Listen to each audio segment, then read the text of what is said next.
Introducing the all-new Roofing's TMX 500C rebars with cut and bend surfaces. Roofing's, strength of a nation.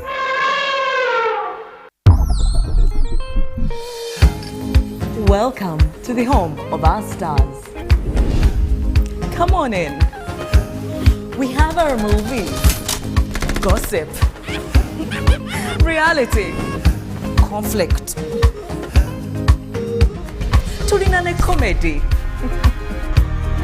Basirebu baffe bonna live right here, because no matter where you go, this is the home of our stars. This year, as Power Magic Mix 3, we are delighted to invite you to see, experience and celebrate with us Power Magic, the home of our stars. Multi-Choice Uganda is regulated by the Uganda Communications Commission. Live from UBC Studios in Kampala, this is Good Morning Uganda Extra.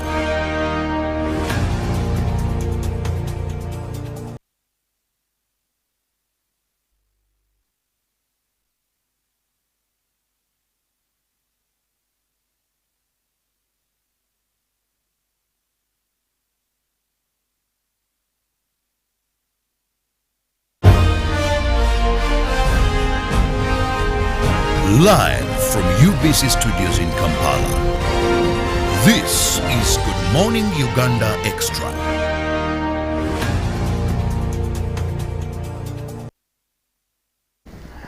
Well, it's a very good morning. My name is Jagan Asemakola Zixoka. Welcome to UBC TV. It is GMU Extra on the 10th of November in this year 2021. Now, today is the World Science Day. My name is Jagan Asemakola Zixoka once again, and we'll just get into a conversation today where we'll talk about policy and management gaps in the livestock subsector, which is under the Ministry of Agriculture, Animal Industry and Fisheries, and of course, addressing ourselves to something that is very important, and this is called the foot and mouth disease. And joining me in studios today are three very seasoned guests, and I will start introducing them from my extreme left. And this is Mr. Stephen Asimwe, who is the Director of Policy and Business Development from the Private Sector Foundation of Uganda. Welcome, Mr. Asimwe. Thank you, Mr. Jagan, and good morning, viewers. Thank you so much for having allowed to join us this morning. And of course, together with Mr. Simwe is Professor Dennis Mpaire. He is the former head of Department of Animal Science from Makerere University, Kampala. Karibu, Professor Mpaire. Good morning, viewers. Welcome to be, it's my pleasure to be at UBC stations. Thank you very much, Professor. And of course, Dr. Frank Rubabinda, who is the Vice Chair of the Livestock Development Forum. Welcome, Dr. Rubabinda. Thank you very much. I'm glad to be here and to speak to the nation about matters livestock. Okay, very important. I'll start with you, Professor Mpaire. Let's set the ball for us rolling here as we talk about these issues, especially the foot and mouth disease. What are we addressing? What are we talking about? And how adverse is this particular problem in this country? Thank you, moderator. I wanted to first make a disclaimer that my talk is not on the science of the FMD. Okay. It is mainly on the management, which is a big problem, and that's why we are here today. Okay. FMD is a very severe disease. It is a virus spread, and like any other virus spread, it doesn't have a prescribed cure that you have to give the animals and treat them once it comes. It is mainly controlled by prevention from attacking the animals. And that is the simplest way I can put it. And it is usually a government-controlled program through the extension agents, but by setting up clear policies that to prevent the spread of FMD. Okay. Well, I thank you so much. Let me bring in Mr. Stephen Asimwe from the Private Sector Foundation of Uganda. What policy direction should the government take to address the prevalence of FMD? Thank you, Mr. Jagan, and once again, good morning, viewers. I think that's a very good question, but we need to build a context around it. Okay. Uganda right now has a population of 45+ million people. over 65% of the population is actually in the countryside. And that means that the biggest form of production and engagement is actually agriculture. And agriculture, you have crop and animal husbandry. Uganda has a population of about 40 million animals in the context of the livestock. This is a census we just conducted not so long ago? Yeah. Okay. So you have about 15 million cows, 16 million goats, about 5 million sheep, and another 5 million swine. And all of these are vulnerable to foot and mouth disease. Now, if you have the biggest chunk of your population in the countryside involved in agricultural production, and you have a pandemic of the size of foot and mouth disease, your economy is under attack. So you are under attack economically, your household incomes are attacked, your income levels, and that translates into poverty, disease, and obviously it hurts the bigger part of the economy. Now, against that background, you have a recurrence of this foot and mouth disease almost every year. Therefore, if your economy is under attack from a disease of that magnitude, it then seeks for urgent intervention, because the outcome of that problem is going to hit every home. So you are going to see disease coming in, poverty coming in, lack of productivity. You can't export outside. Your products are under quarantine all the time. Food bans, etc., etc., etc. So it creates a very urgent need for the government and the private sector, and obviously the population in the countryside, to get into very serious discussion for intervention. And that's principally why we are here today. And therefore it's something that cuts across. The livestock is a national problem. You have every homestead has either a cow, a goat, a sheep, or a pig. So clearly, I mean, the economy is under attack, and therefore it calls for urgent intervention at all levels, from the scientists, like we have Frank and Professor here, from us as business people and policy analysts, and the government, and all the leadership. This is something that affects from LC1 up to LC5. So it's a national issue, and everybody must get involved in this discussion. What causes FMD? The scientists, I think the scientists I can come in there. Please come in. The scientists should help us explain. FMD is caused by viruses. It's a viral infection. It's a viral infection. And that's why in the opening I was saying it is severe. It doesn't have a treatment, because most viral diseases don't have treatment. So it's a viral. And the most interesting is that there are about 6 serotypes of viruses that cause it. And even if you are developing a vaccine for one serotype does not prevent the one for another one. So, and currently there is no integrated vaccine in the whole world that combines all the serotypes. And also, to show its severity, that even being vaccinated doesn't mean that the animal, you are just only trying to prevent the animal from getting severe disease, but the attack will be there. It's already prevented from severe disease. So that's why it's a national problem. That's why it has to be guided by policy, to make sure the best thing is on by security, to make sure that it doesn't come to your heart, then into the country. Then it is and then it is worldwide. Okay. As long as the environment and the temperature is clear for it, it will hit. And mostly the tropical temperatures, they are favorable for the virus. And then it is spread from the movement of these animals. The movement of animals and animal products, including meat and milk. That's why when even the products also. Yes, the product, especially meat, it's removed. It's also spread by human beings. If I get in touch with the virus, I will spread it to another farm or to another herd. Rodents, these rats and what, can also spread it. So you can see, then if the animals pass through a pasture and they infected, another one to get there.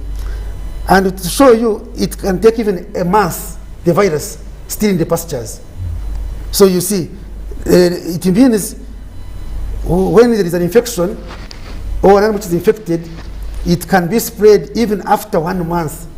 So that's why it needs to be controlled nationwide. Okay. Yes. That's important. Dr. Frank Rubalinda, I come to this conversation. You're the Vice Chair of the Livestock Development Forum. To start with, what do you do as LDF? What's your mandate? What do you do? And where are you in this entire conversation? Thank you very much. The LDF was set up in 2016 really by persons in the livestock sector. We bring together the farmers, we bring together the academicians. They don't have to have animals, but they are, as long as they're involved in the livestock sector. We bring together the veterinary service providers, the value adders, the processors. So everyone who is involved in the value chain of livestock is part of our membership. And so when foot and mouth disease came, we were hardly hit, because of course in that group is the farmers, they are the nucleus, but we involve everyone because we realized the farmers cannot help themselves. They need to synergize with the other players. Now the foot and mouth has been in the country, like has been mentioned. It has mostly been in the border areas with Tanzania. Okay. We heard about it for years.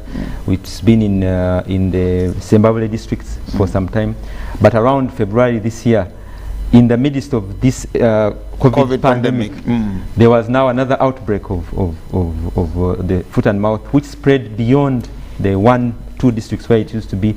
And then there was need for now further measures of lockdown for the animals, the quarantine. So that means the farmer could not sell the animals, they could not sell the products. Means the animals now got sick, and then animals died. And that has, as has been mentioned, since that is the livelihood of the farmer, they were hardly hit, and that of course leads to poverty. So that's where we come in. Though Livestock Development Forum seeks to not just look to government as what can government do for us, we also try to play a role and point to government on particular areas where they can help.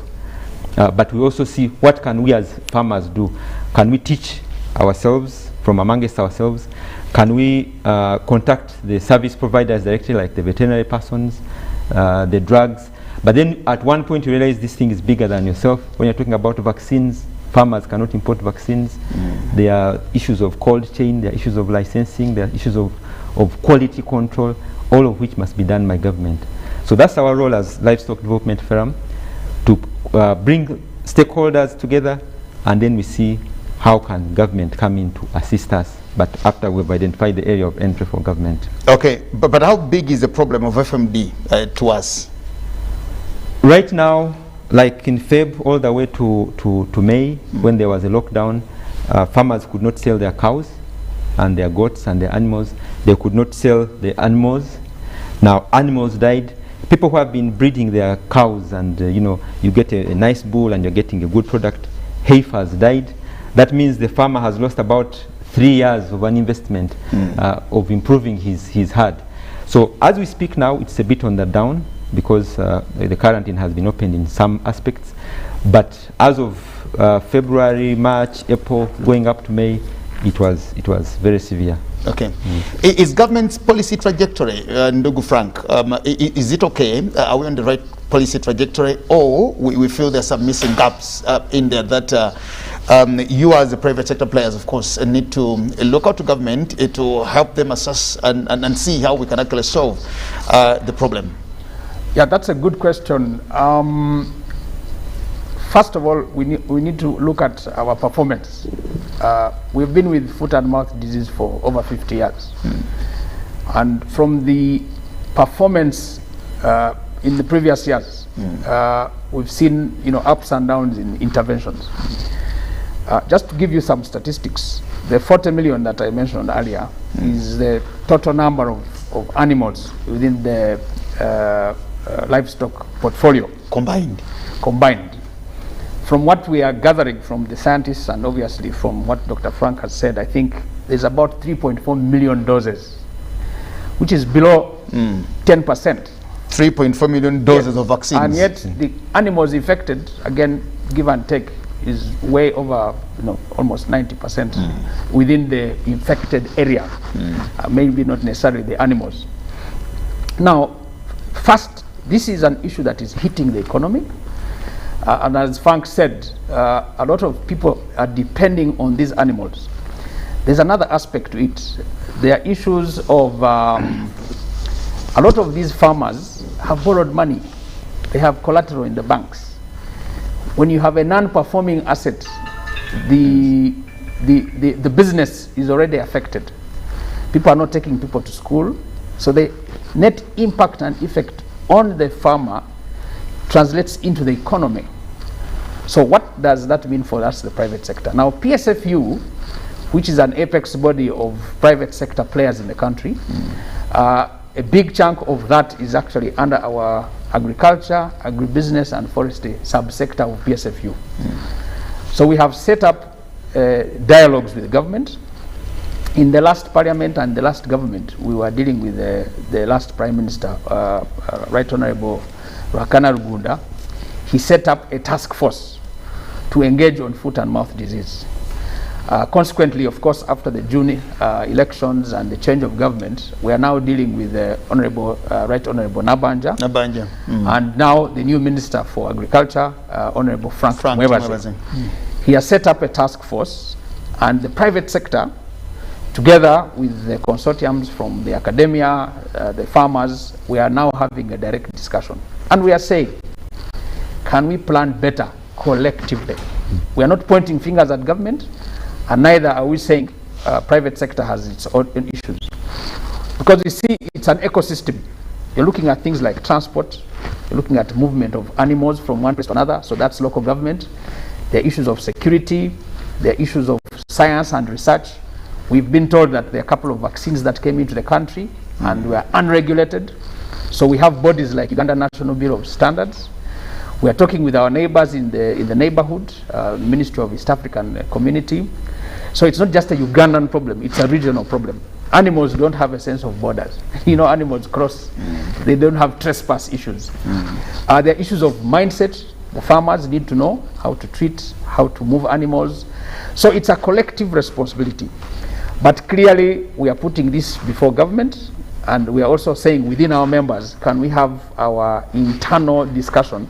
Like Frank said, how can we do self-regulation, peer review within ourselves? How are farmers behaving? How are they treating animals? How are they moving? Because one farmer's inability to follow SOPs can translate into a whole entire district failing.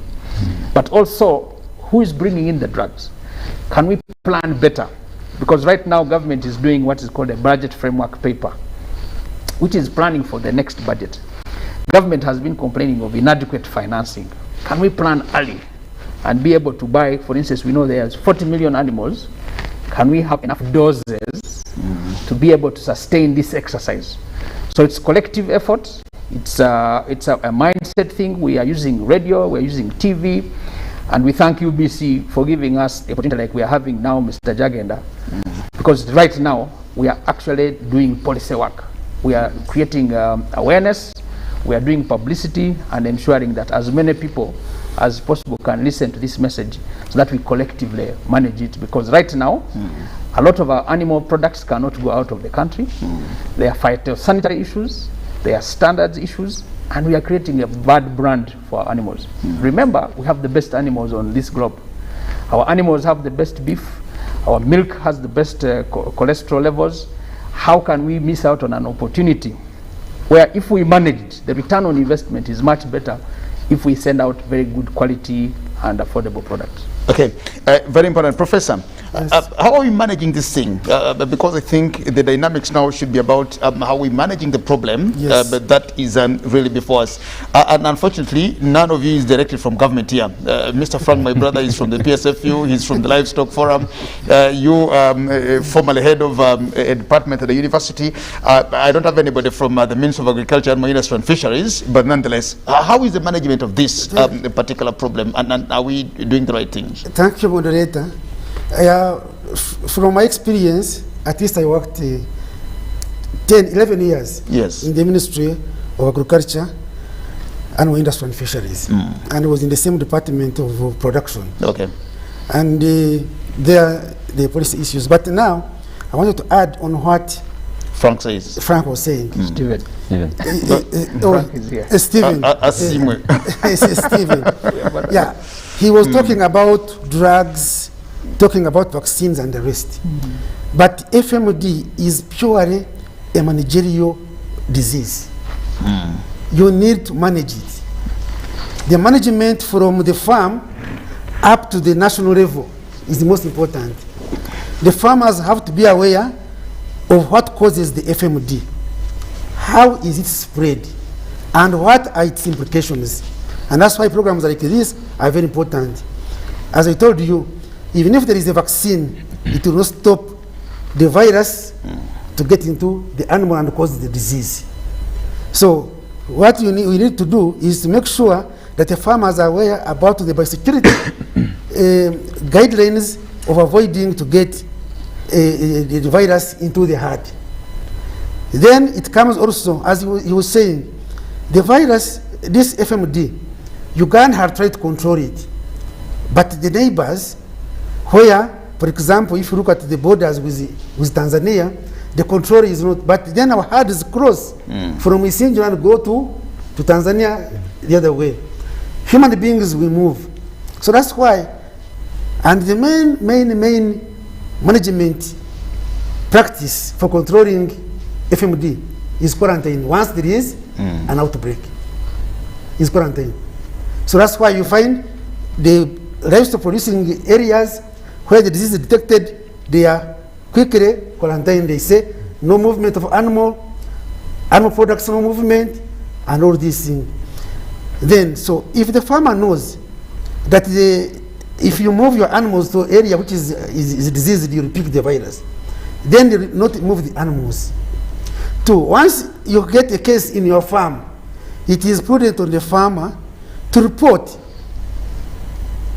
which is tricky, because he doesn't want to be the cause of the disease in the area. So they first keep quiet. Two, he's fearing that if I report and the district is closed, I might be, because yes, you have seen wherever there is a quarantine, there is a very big friction between the business people, the farmers, and the government.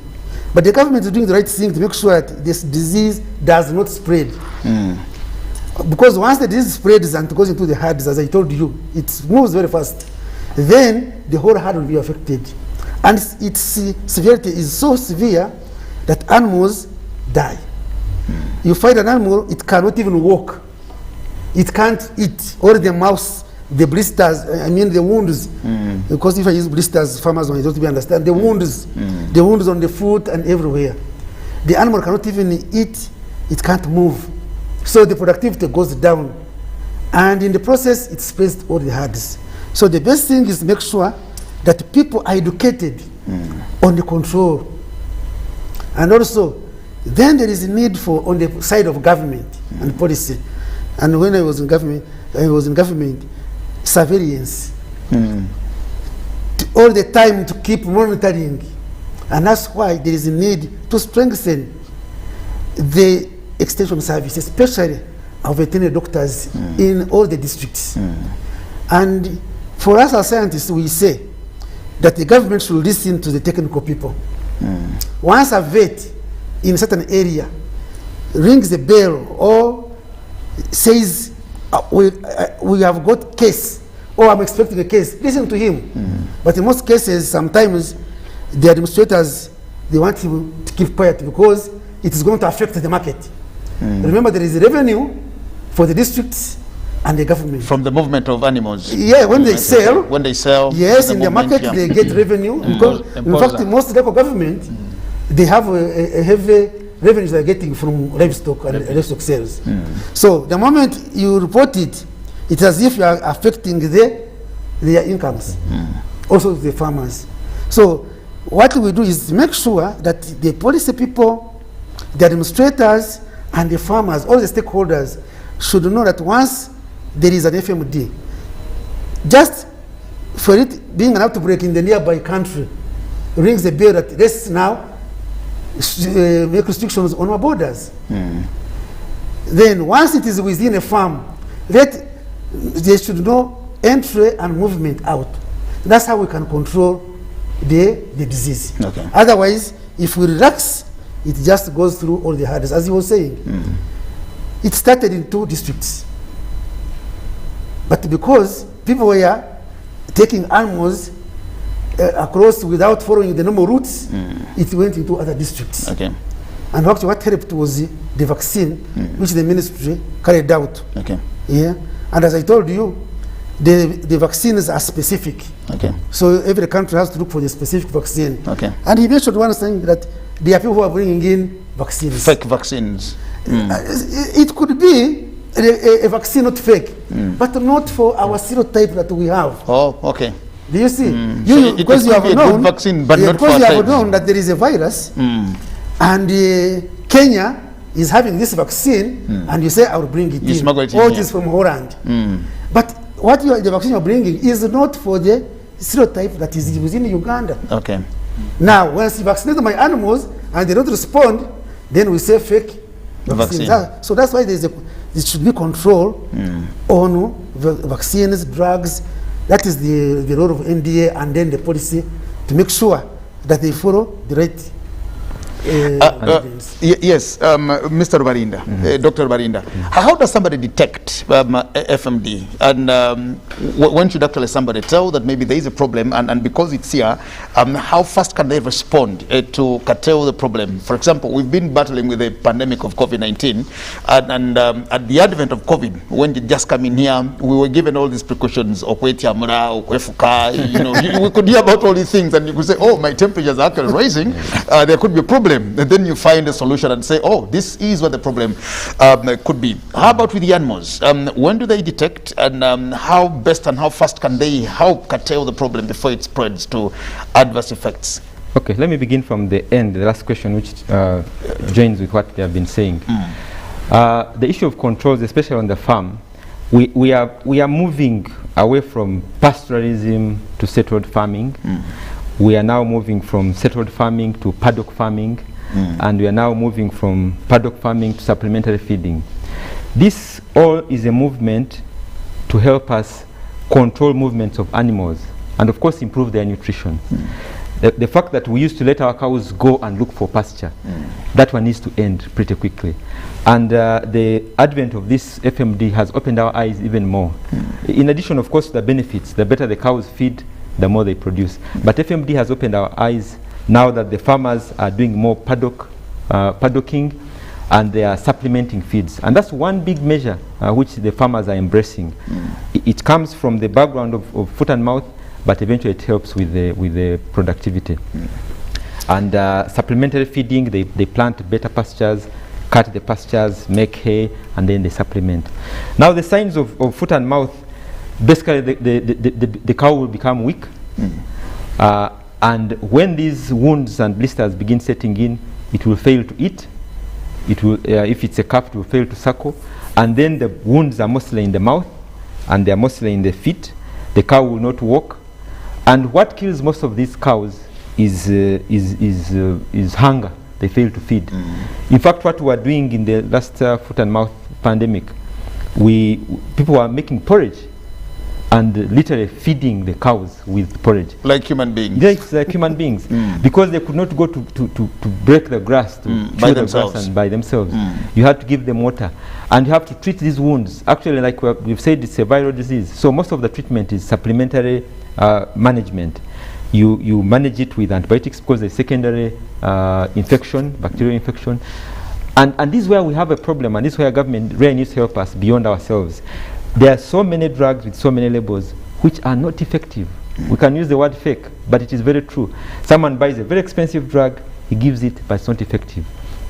So if government can help us with regulating purchase of drugs and the vaccines, they eventually help. And also serotyping, so that in Uganda or in this region there is this particular subtype, and therefore we recommend this particular vaccine. The farmers are so geared up. It is very painful for a farmer to see their animal die, and they will get out of their way and purchase these vaccines. Although if we have a regular vaccination program for the animals, that would help curb this disease. Okay, can we have more than one serotype in the country here? For example, in Uganda, can we have different serotypes? Or when it is in Uganda, it is that type in Uganda, it's the other type in Kenya, it's the other type in Tanzania or elsewhere? Yeah, Professor. I can come in there. Please. As I told you, the surveillance is most important. Very important. It doesn't mean that I told you at least worldwide now, the most common are 6 serotypes. The most common, okay. The most common. And you might find in the country, all of them are present. They are existing.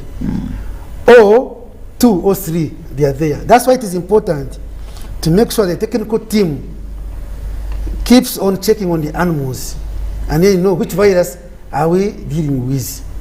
So that is the most important. And then too, you were talking about signs. The signs of any disease, especially in livestock, most of them are general. They will tell you fever. But some would also, ECF, they will say fever. So most of the signs will start when they are still the common signs of a sick animal. Fever, temperature rising, loss of appetite, reduction in, you will find an animal tomorrow, the milk yield has dropped. You don't know what the cause. But then it is only when the signs which you can visually see come out, and the animal would have already been sick.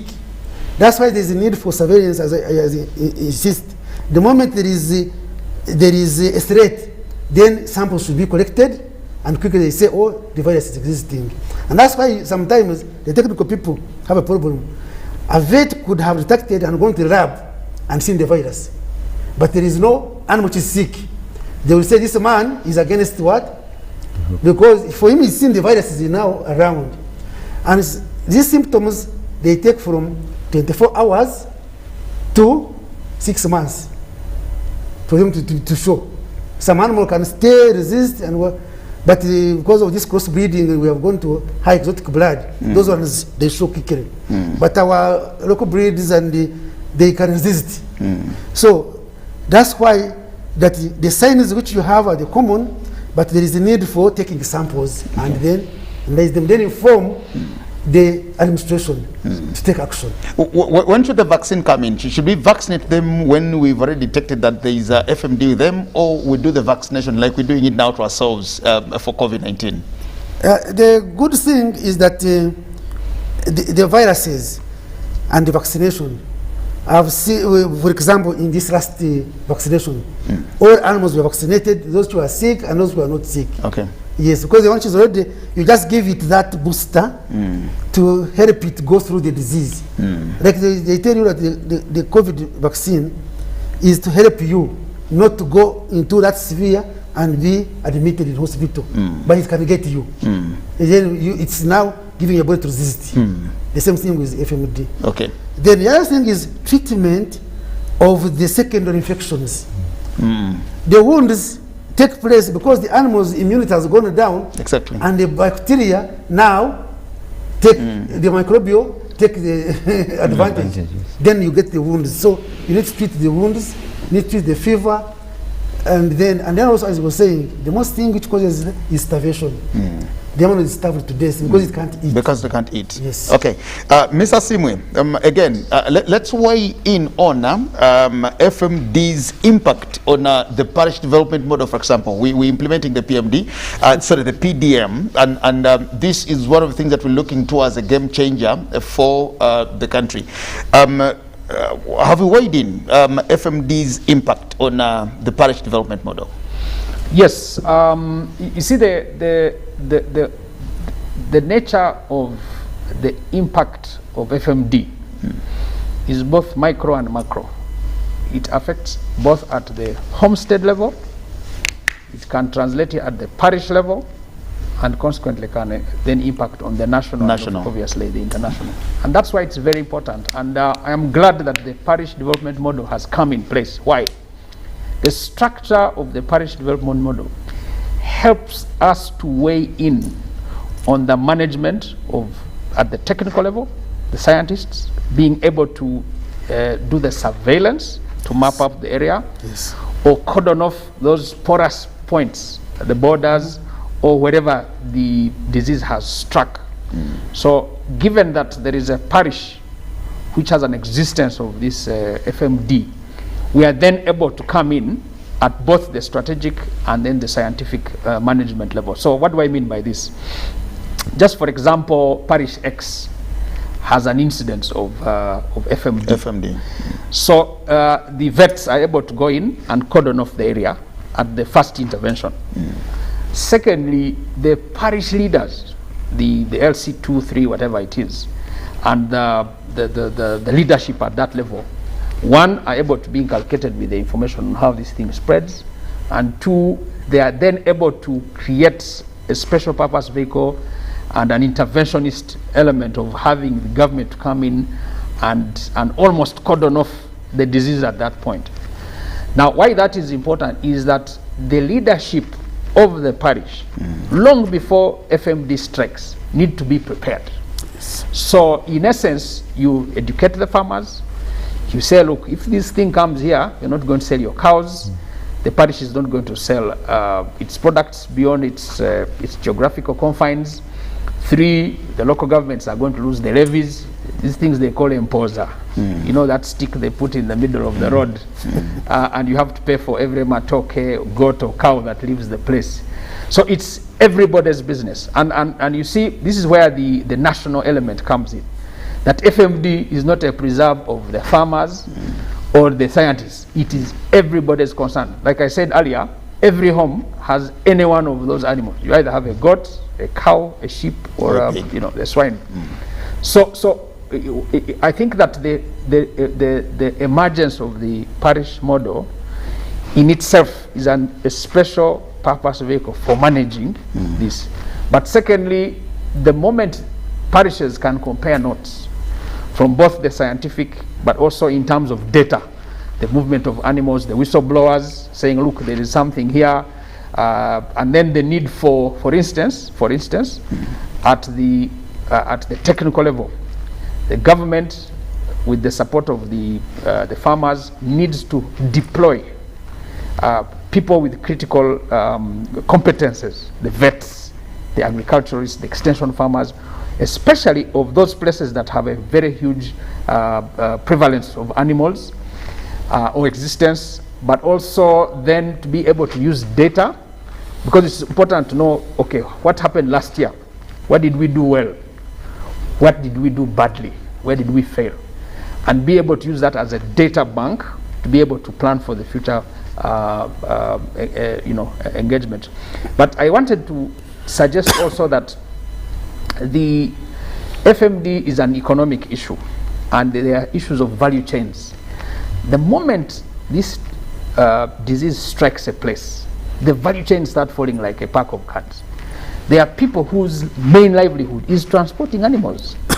So once there is a quarantine, that group is gone. It affects them. The banking system, mobile money, people transact business on the phones. Your average farmer down there is not going to drive 15-20 kilometers to go to access a bank. The mobile guys are hit, investment is hit, people can no longer buy materials, so the whole ecosystem of the economy is hit. Manufacturing is hit, transport is hit, banking is hit, exports are hit. So we need to look at it in its totality and maybe define the fact that forewarned is forearmed, planning is of essence, and in fact right now I want to use this opportunity to suggest to the planners in Ministry of Finance and Ministry of Agriculture, please put money in the issue of vaccination.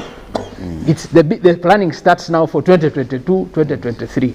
It's not that when the disease comes, then you react. That's firefighting. Forewarned is forearmed, and that's why the policy element we are discussing right now is that we are planning for 2022. We've suffered enough. COVID has hit us. FMD has hit us. We are in trouble. However, the good news is that we are now going to plan for next year. Okay. We are going to use the parish model structure, and obviously we will use the interventionist models that we have discussed both from government and private sectors. Okay, thank you very much. Mr. VC, Dr. Rubavinda, Mr. Sima here just talked about something very important about empowering and of course teaching the farmers. Have you done enough to get your own TOTs to help in the management of this particular problem? Because I'm imagining farmers who may not be up to that level of actually knowing what needs to be done and how to do it. Getting it from you now, from LDF, have you empowered TOTs at that level to see how to manage this problem? Yeah, we are trying, but I must say a lot of learning was done during the actual heat of the epidemic in February, March, April, May. Yes. One of the things that people's eyes were open to is the need for paddocks, as I've said. Okay. The need for supplementary feeding. We are working with an organization which does pastures to teach farmers to improve, cut off part of your land, grow pasture so that you can supplement. The other to avoid the movements. Yes, to avoid the movements. Or, in fact, on some people's farms where they had more than one herd, they would be able to isolate one herd which is sick and keep the other herd free. So people appreciated the issue of paddocking. The other thing which had been neglected was the issue of footpaths, where vehicles and farmers with their gumboots can pass as they're entering farms and as they're entering parishes. And this worked out very well, and as he was mentioning the parish model, people came together as villages and went to particular junctions and made footpaths, footbaths. This is a little bit of a depression in the road, cemented so that it can hold water, filled with water, and you put jig. So that vehicles which are passing, they sanitize. You sanitize the cars and yes. In the most ideal farming, that should be on every farm. So it opened our eyes on some of these things, and people are embracing these measures. We were a little bit disadvantaged by the inability to meet because of the COVID quarantine and the lockdown. But now that numbers are eased, we are planning to roll out to go to our farmers and educate them better on some of these better farming methods. Farming is a very expensive venture. When you are digging a footpath and buying jig and hiring people to pour water, and this money is supposed to come from the milk you sell, sometimes people want to minimize some of those expenditures. But we've appreciated that some of these measures actually help you survive. Your animal may die if you don't have some of these measures. So we are embracing some of these measures. But just to add on what has been mentioned, I think it's also important for the issue of vaccination. By now we should know the subtype that is prevalent in Uganda. And if you are going to import vaccines, we should import the proper vaccines or develop new vaccines for Uganda. In the heat of the epidemic, we had vaccines from Botswana, vaccines from Kenya, and many animals were vaccinated and they went ahead and caught the disease, and some of them died. So now that our eyes have opened, we should know which subtype we have, and that's really the role of government, and then the appropriate vaccines to be brought on board. Okay. Finally, from you, Professor, you seem to say that this is actually a manageable problem, but how easy is it to manage it finally? Because we have a few minutes to get out of studios, and you also give us your closing remarks on the same. The easy to manage is discipline. That's the number one, discipline. And self-policing. You insist? Yeah. Once we know that one, once all of us are aware of the causes, before things during the colonial time and the first governments, when the chiefs were having powers, people were forced to do things. And in the forcing there, certain guidelines were forced. And that's why diseases of livestock were controlled. Because if somebody you have got an animal, or you are moving with your ghee and they get you straight, they will burn it, remind you, and the rest. So if we now, with the democracy and people free to do what they have to do, they have their rights. So we need to do self-policing and discipline. Okay. So that's it. Then once we know, because we know the causes, we know how it is transmitted. Prevent the cause and the transmission, and then it will be done. But also, on management part of it, we need to raise the funding. For example, there are our vet laboratories in the country. We have the capacity of even getting the vaccines, and we are in advanced stages of our own serotypes. So they should be supported to make sure that the vaccines come out.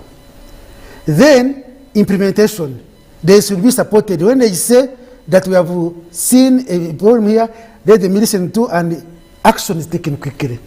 Then the farmers, they should be knowing the danger of you trying to smuggle the milk from infected animals to the public. Okay. Just lose that milk. Once you lose that one, and stop the spread. Don't move the animals. You say, because I need school fees, I'm bad off, you still take the animal out. So an animal moves from a district which is infected to a district which is not. To infect the district also. Then and now it becomes a problem, and it becomes the pandemic. Well, thank you so much, Professor Mpaire. Finally from you, Mr. Stephen Asima from PSFU, your closing remarks. My closing remarks are first, of course, that we will use all the media. Sure. We have over 150 radio stations across the country. We need to send out this message as much, especially on issues to do with discipline. But secondly, we advise that farmers do come together, form associations. Sure. At PSFU, we are now a member-based organization. We are trying as much as possible to support. We have a livestock development fund. We have a skills development fund. We have Young Africa Works. We want to work with these groups. We're encouraging private people to invest in acaricides, in the manufacture of some of these products, pharmaceuticals of the animals.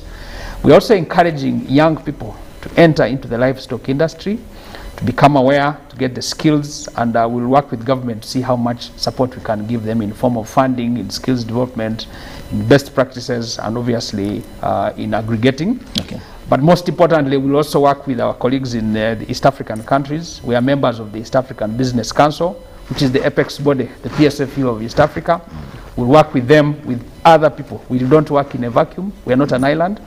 And so we'll work as much as possible to see that in the next 10, 20 years, we collectively work, because now we are entering the free trade area. Okay. How we perform here affects how we perform elsewhere. Okay. And so we'll encourage as much as possible best practices and some good farming practices, so that we have a collectively good economy that can compete favorably. Are the acaricides on market good? I think that's for Frank and time has run out, and they just have an issue with acaricides. Are they? That's a tough one, and the answer is not really. Not really. Not really.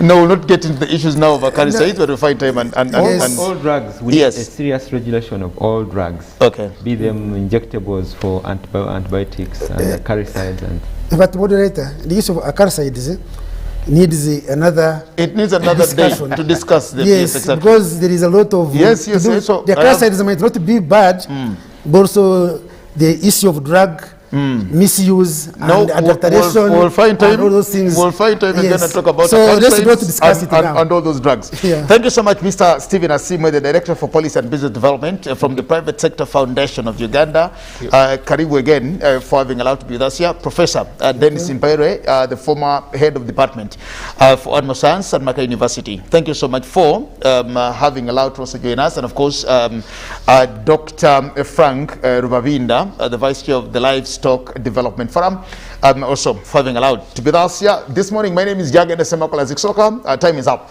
Just wishing you all the best. We'll talk again tomorrow. Happy World Science Day today. For God and my country, stay blessed as we continue inspiring Uganda. Blessings and good morning. Thank you. Live from UBC Studios in Kampala, this is Good Morning Uganda Extra.